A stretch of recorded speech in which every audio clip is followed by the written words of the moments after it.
Va ora in onda la rubrica Ozonoterapia a cura del dottor Leonardo Pentivolpe.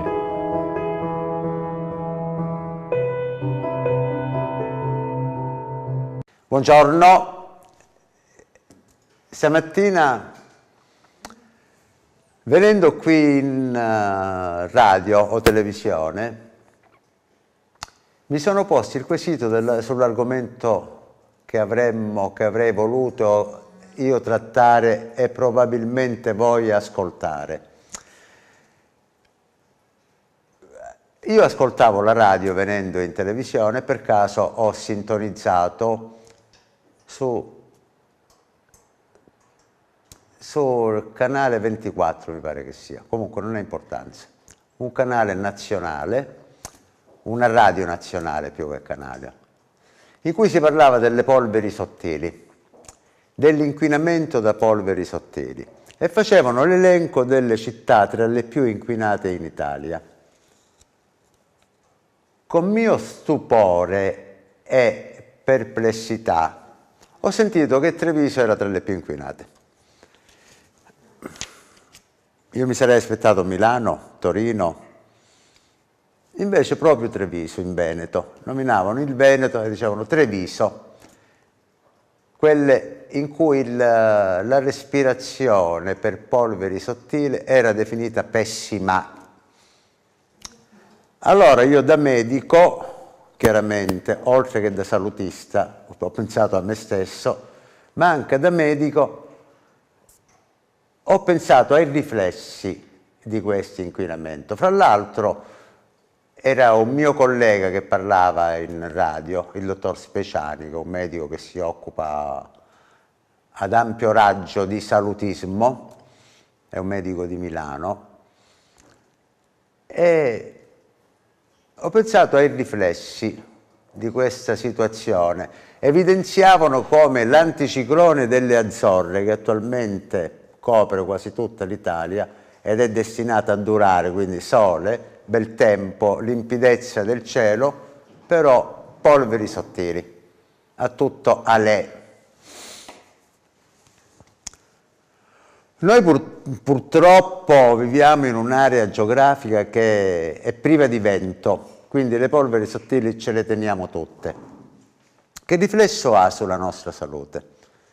Beh, se ne parla tantissimo dei riflessi sulla nostra salute. Io da cultore, da medico che pone causa delle patologie cronico-degenerative della nostra società, cioè parliamo di imperversari di tumori, parliamo di imperversari di allergie, parliamo di imperversari di incrementi di sclerosi multipla anche in persone giovani, di Alzheimer, quindi da medico non posso non evidenziare l'abbinamento tra l'inquinamento dell'organismo e queste patologie.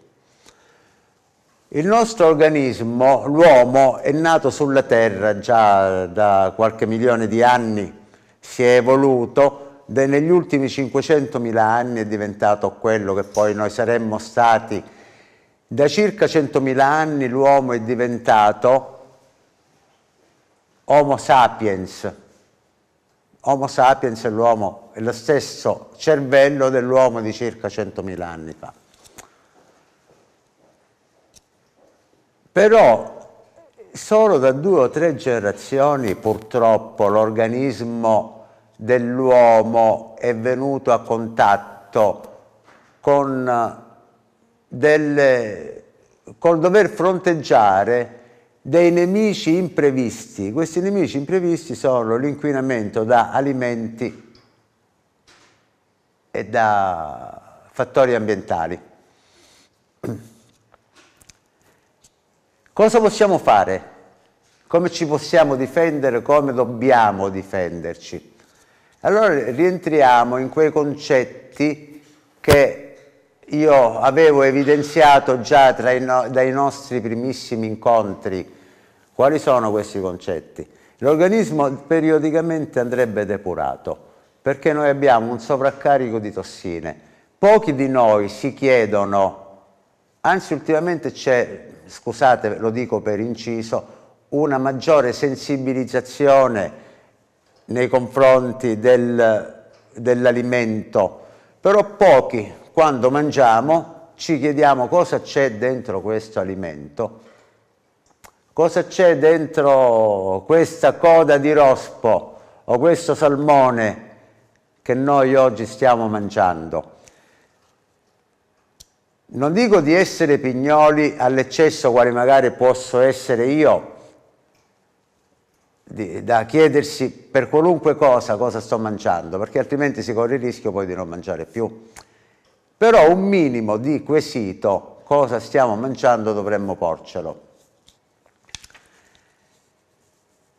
Tra inquinamento dell'aria e inquinamento da alimento, l'organismo si trova a dover sopportare un sovraccarico di tossine che poi vanno nel sangue e colpiscono di quell'organismo quella che è la parte più delicata. Mi spiego meglio. Se quella persona sovraccaricata di tossine per motivi di genetico-costituzionale, gli ascendenti, è predisposto al cancro, avrà più facilmente il cancro. Se quella persona, questo non è terrorismo che sto facendo, questo è così, considerazioni. Se quella persona ha nella patologia della famiglia problemi di turbe nervose, sarà più predisposto in seguito a questo sovraccarico di tossine alle crisi di panico, che se ne vedono tante in questo periodo. Io vedo tanti ragazzi giovani con crisi di panico. Non dimentichiamoci l'incidenza che c'è, soprattutto in Veneto, fra l'altro, di suicidi. Questo dovremmo pensarlo. Adesso siamo nel mese di dicembre, prossimi a Natale, dovremmo parlare di allegria, però invece ci siamo ritrovati per caso a trattare questo argomento. Quindi il sovraccarico di tossine si manifesterà in quell'organismo colpendo l'organo più delicato di quello stesso organismo, in base a fattori quanto mai vari. C'è, come dicevamo, la persona che ha nell'ereditarietà delle turbe nervose, allora avrà dalla crisi di panico all'esaurimento, alle sindromi ansioso-depressive e così via. Quindi, cosa possiamo fare per aiutarci? Addirittura stamattina questo mio collega che conduceva questo programma diceva meglio starsene in casa, non uscire, starsene in casa, cioè tipo prigionieri in casa, perché siamo più soggetti all'inquinamento se andiamo a farci una passeggiata anche fuori città, nella cosiddetta campagna pulita, cosa che non è, siamo più soggetti all'inquinamento che non l'inquinamento che c'è in casa. Siccome non vogliamo arrivare ad essere dei reclusi, cerchiamo di parare i colpi di questo sovraccarico di tossine. Io sono un fautore, un favorevole agli integratori, quindi l'uso di antiossidanti, l'uso di integratori tipo il selenio, tipo il cromo, l'uso di vitamina C, sono integratori che hanno un'azione antiossidante, per quanto possibile agiscono contro i radicali liberi. L'uso di, chiamiamoli farmaci, derivati da fitoterapici che abbiano un'azione di pulizia di organo, ne avevamo parlato in una delle vecchie trasmissioni, possiamo ripeterlo periodicamente, anche perché fra l'altro tra poco arriveranno le feste e si abuserà, periodicamente il drenaggio, la depurazione del fegato. Le piante più comunemente utilizzate sono cinara, che è il carciofo. Nota bene, molti mangiano carciofi dicendo con questo mi depuro. La parte del carciofo che depura non è il fiore, perché noi mangiamo il fiore, quello che depura sono le foglie, che fra l'altro sono molto amare, l'infuso di foglie di carciofo che è notevolmente depurativo. Quindi l'uso del carciofo, l'uso del tarassaco, l'uso del cardomeriano, l'uso di drenanti dopo aver fatto una fase di depurazione del fegato, siccome le tossine che venivano trattenute dal fegato poi passano nel sangue, Allora favorire la depurazione, l'eliminazione tramite la via renale, quindi l'uso di drenanti del rene. Tra i più comunemente usate il solidago, virga aurea, il frassino, la pirosella, quindi l'utilizzazione dei drenanti. A conclusione, accenniamo un poco l'azione di queste sostanze, di queste tossine a livello intestinale.